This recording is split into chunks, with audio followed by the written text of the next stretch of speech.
فضائل ذکر یعنی ذکر کی فضیلت۔ اللہ ذکر کرنے والے کے ساتھ ہوتا ہے۔ جب بندے کی زبان اللہ کا ذکر کرتی ہے تو اللہ اس کے ساتھ ہوتا ہے۔ حضرت ابو ہریرہ رضی اللہ عنہ بیان کرتے ہیں کہ نبی کریم صلی اللہ علیہ وسلم نے فرمایا، ان اللہ عز وجل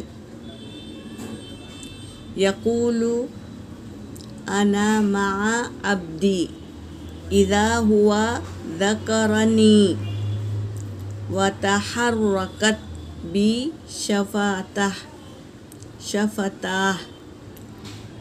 اس کے معنی ہیں، اللہ تعالیٰ فرماتا ہے میں اپنے بندے کے ساتھ ہوتا ہوں جب وہ میرا ذکر کرتا ہے اور اس کے ہونٹ میرے ذکر کے ساتھ حرکت کرتے ہیں، تب تک وہ اللہ ساتھ ہوتا ہے۔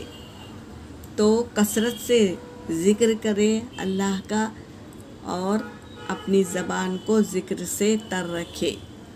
وآخر دعوانا ان الحمد للہ رب العالمین۔